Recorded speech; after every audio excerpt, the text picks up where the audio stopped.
بسم اللہ الرحمن الرحیم۔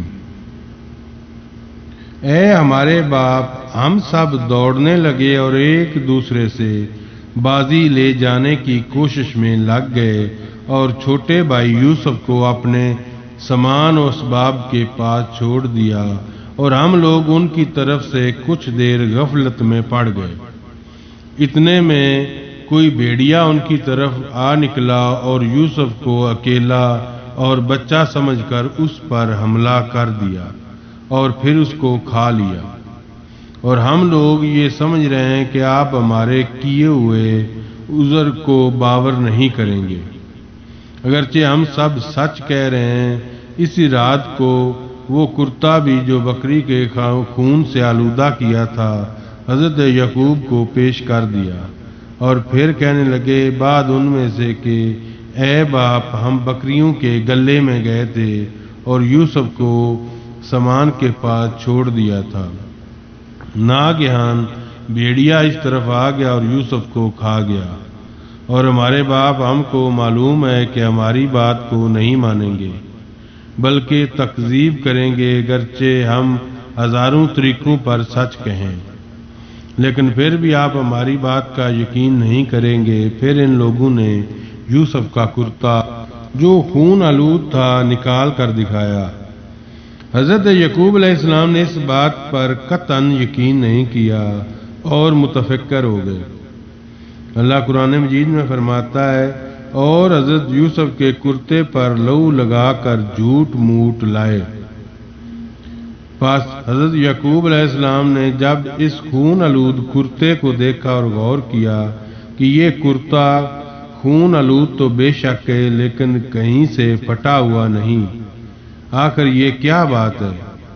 بیٹوں سے فرمایا کہ اس پیران میں یوسف کے خون کی بو نہیں آتی، اور اس بھیڑیے نے کھاتے وقت کرتے کو پھاڑا بھی نہیں، بالکل ثابت اتار دیا جو تم لوگ میرے پاس لائے ہو۔ شاید بھیڑیا یوسف پر تم سے زیادہ مہربان ہوگا، کیونکہ یوسف تو کھا لیا اور اس کے کپڑے اور کرتے کو نہیں پھاڑا۔ اگر تم لوگ اپنے کہنے میں سچے ہو تو اس بھیڑیے کو میرے پاس حاضر کرو۔ اس بات کو سن کر اپنے باپ کے حکم کے واسطے ایک بھیڑیے کو پکڑ کر اس کے منہ میں لہو لگا کر باپ کے سامنے پیش کر دیا۔ حضرت یعقوب علیہ السلام نے اس بھیڑیے سے پوچھا کہ تو نے میرے فرزند جگر بند یوسف کو کھایا ہے، اور تو نے اس نازک بدن پر کچھ بھی رحم نہیں کیا، اور میری ضعیفی پر تجھ کو کچھ افسوس نہ ہوا؟ بھیڑیا اللہ تعالیٰ کے حکم سے بولا، یا رسول اللہ، خدا کی قسم میں نے تیرے یوسف کو نہیں کھایا، کیونکہ گوشت پوست انبیاء علیہ السلام کا ہم پر حرام ہے، اور یا حضرت میں تو ایک بہت بڑی بلا و رنج میں مبتلا ہوں۔ قابل عرض یہ ہے کہ بعد انبیاء کرام کو اللہ رب العزت اور معجزات عطا فرمائیں گے، اور حضرت یعقوب علیہ السلام کو بطور معجزات کے اس بھیڑیے سے گفتگو کرنے کا معجزہ عطا فرمایا گیا۔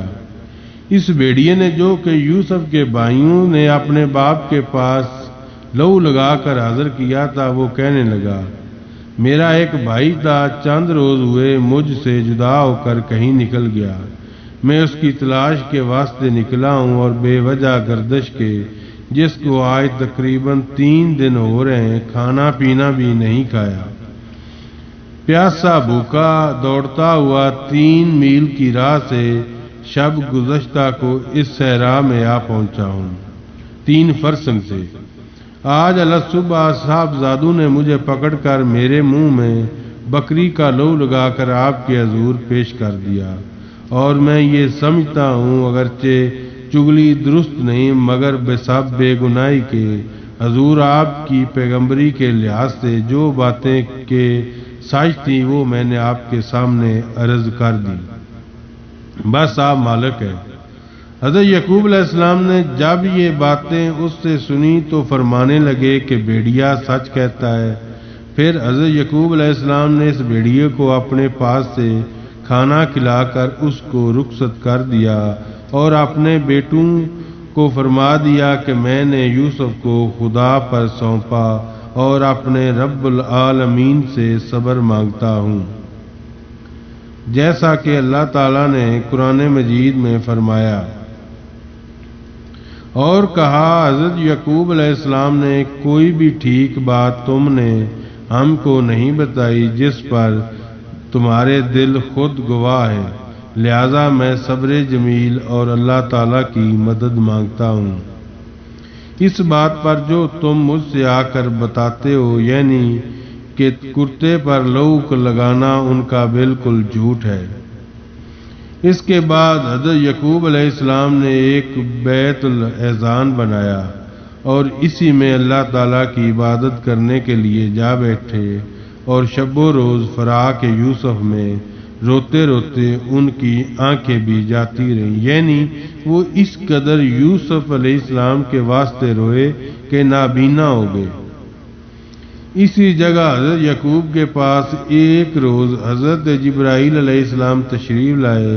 ان سے حضرت یعقوب علیہ السلام نے دریافت کیا، یا کہ ہمارا یوسف کہاں ملے گا، میں کدھر جاؤں؟ میرے یوسف کو اللہ رکھے تو بہتر ہے۔ اتنے میں جناب باری تعالیٰ سے الہام ہوا، اے یعقوب، تیرا بیٹا محفوظ ہے اور اس کی حفاظت وہی کر رہا ہے جس کو تو نے سونپا، اور تم ان کے معلوم کرو کیا الہی میں قصوروار ہوں، میں نے خطا کی، مجھ پر رحم فرما۔ حضرت جبرائیل علیہ السلام نے کہا کہ ملک الموت کو جانتے ہو، وہ ہر شخص کی جان کو قبض کرتے ہیں۔ تب جبرائیل علیہ السلام نے ملک الموت سے جا کر پوچھا کہ یوسف سلامت ہیں یا نہیں۔ ملک الموت نے کہا، یوسف سلامت ہیں اور ان کی روح قبض کرنے کا ابھی تک کوئی حکم نہیں۔ یہ بات سن کر حضرت یعقوب علیہ السلام کو تسلی اور بھروسہ ہوا، لیکن بے وجہ فراق کے آوزاری کرتے رہے۔ روایت یوں کی جاتی ہے کہ یوسف کے گم ہونے کے سبب یوں تھا کہ ایک دن حضرت یعقوب علیہ السلام نے کسی کی ضیافت کی تھی۔ اسی اثنا میں ایک فقیر محتاج ان کے در پر حاضر ہوا اور اس محتاج نے کھانے کا سوال کیا۔ حضرت نے فرمایا کہ شاہ جی بیٹھو، کھانا حاضر ہے۔ اتنا بول کر حضرت یعقوب علیہ السلام کسی کام میں مشغول ہو گئے اور اس کے آنے والے محتاج کو کھانا نہ کھلا سکے۔ وہ فقیر محروم بھوکا یہ دعا کر کے چلا گیا، الہی تو اس کی آرزوؤں کو اس سے دور رکھیو۔ یہ بد دعا خدا کے دعا اس کی دربار میں قبول ہوگی۔ پس اگر فقیر کو کھانا کھلاتے تو اس کی قوت 40 دن تک رہتی، اب اس کے عوض تو 40 سال تک یوسف کے غم میں رہے گا۔ یہ بذریعہ الہام مطلع کیا گیا۔ یہ الہام سنتے ہی حضرت یعقوب علیہ السلام نے خدا کی درگاہ میں التجا کی کہ تو رحیم و کریم عالم الغیب ہے، جو خطا مجھ سے ہوئی وہ قصدن نہیں غفلت سے ہوئی۔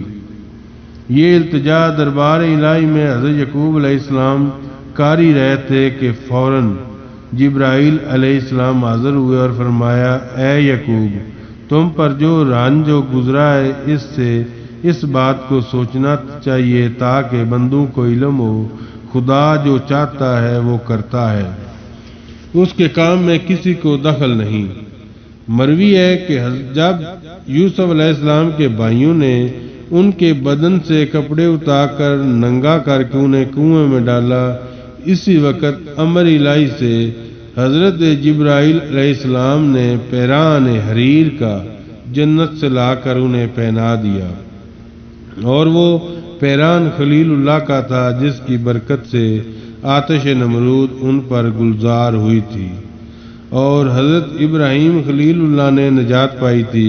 مورخین نے لکھا ہے کہ حضرت یوسف علیہ السلام کا سن مبارک اس وقت 12 سال کا تھا، اور بعد انہوں نے لکھا ہے کہ 13ویں سال کا تھا، اور بعد انہوں نے لکھا ہے کہ 17 سال کا تھا، اور یہ بھی لکھا ہے کہ اس اندھیرے کنویں میں یوسف 3 دن اور رات رہے۔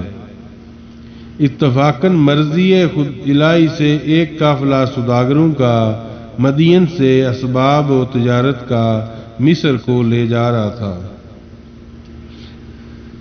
ماندگی کے سبب راہ بھول کر اس کنویں کے پاس آ پہنچا۔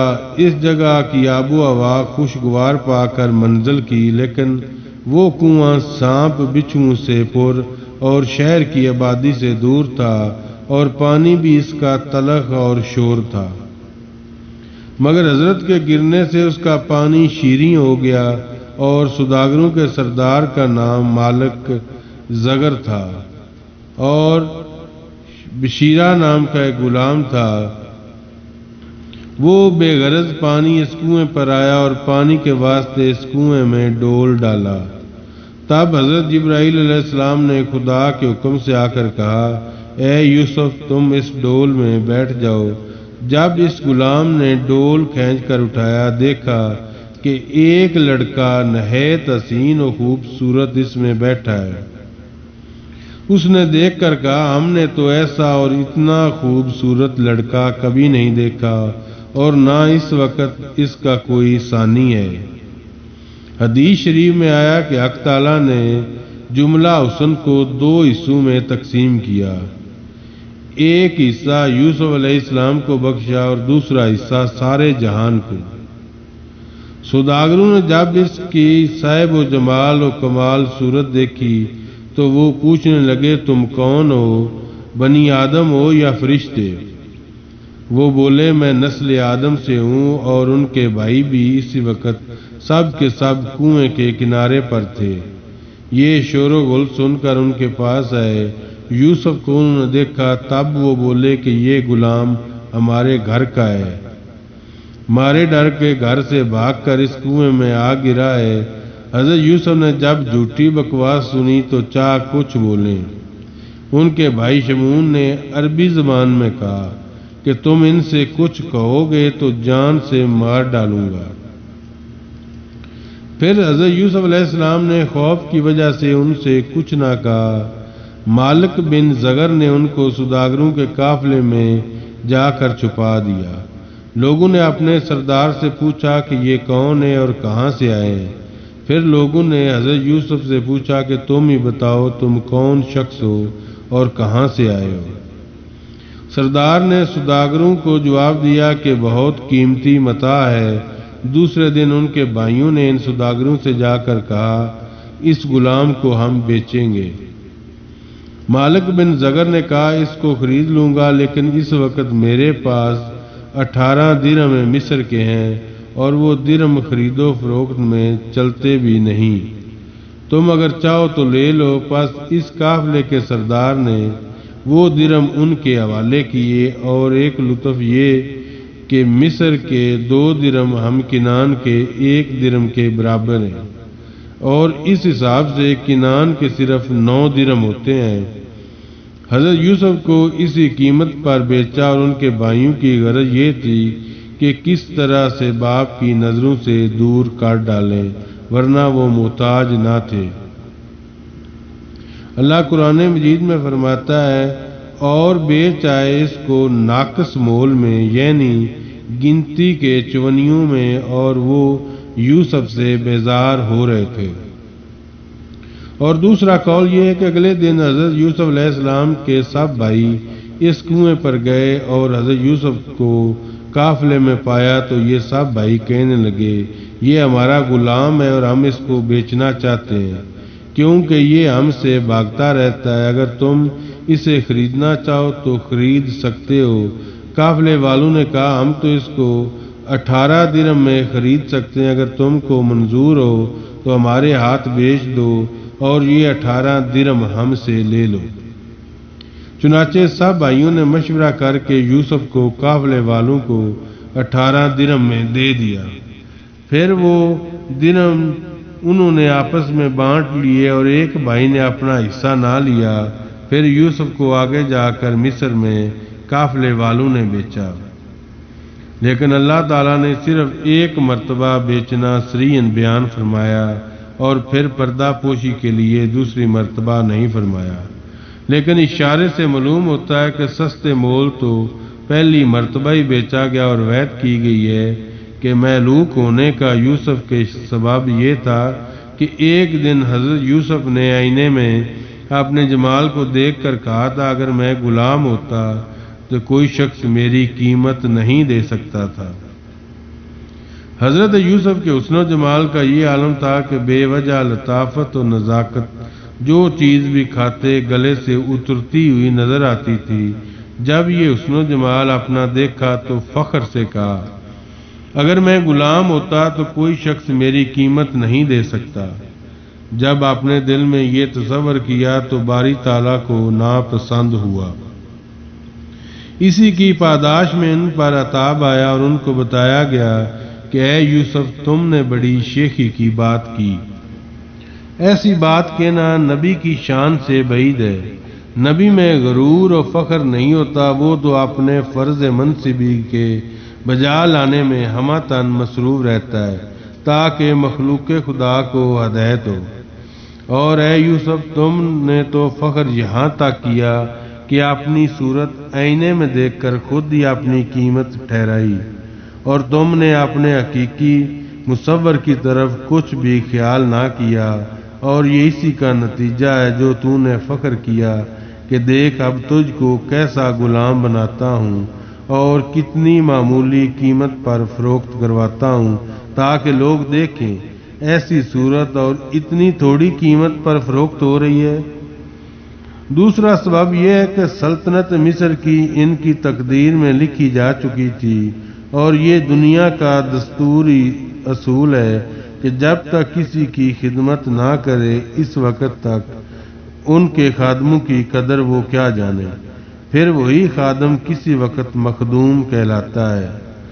الغرض مالک بن زغر نے یوسف کو بشرط خدمت مول لیا تھا اور ایک قبالہ اس مضمون کا ان کے بھائیوں سے لکھوایا تھا، اور وہ یہ ہے کہ مالک ابن زغر نے یوسف بن یعقوب بن اسحاق بن ابراہیم علیہ السلام کے بیٹوں سے ایک عبرانی نے 18 درہم سے لیا، اور یہ گواہان معتبرین کے مالک بن زغر کے ہاتھوں میں اسے سپرد کیا۔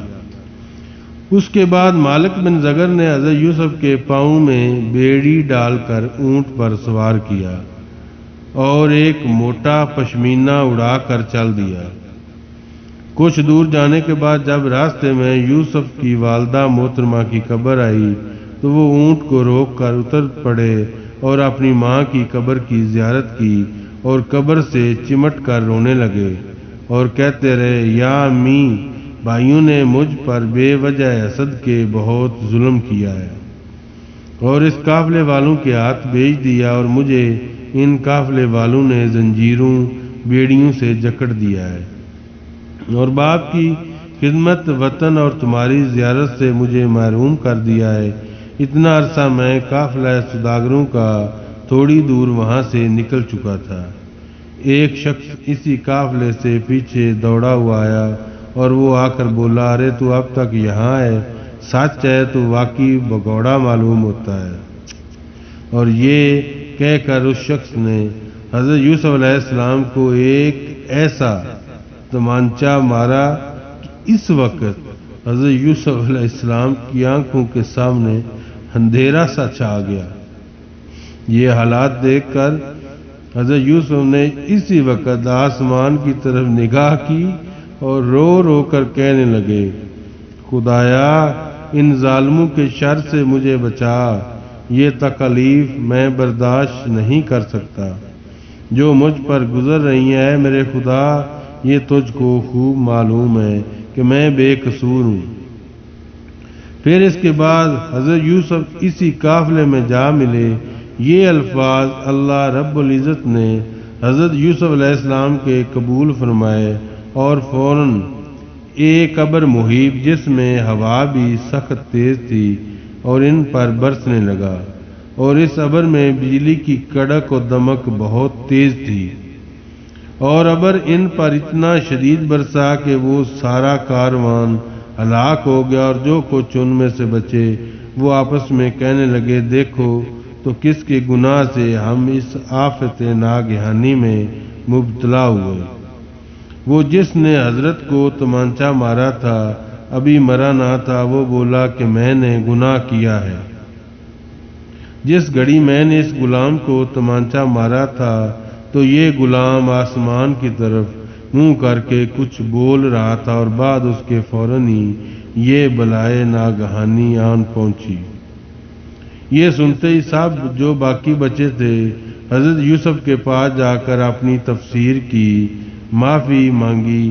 حضرت یوسف نے ترس کھا کر ان کو معاف کر دیا اور اسی وقت اللہ تعالیٰ سے دعا کی، اور وہ فوراً ہی ابر کھلا اور ہوا بھی کم ہو گئی اور حالات معمول پر آ گئے۔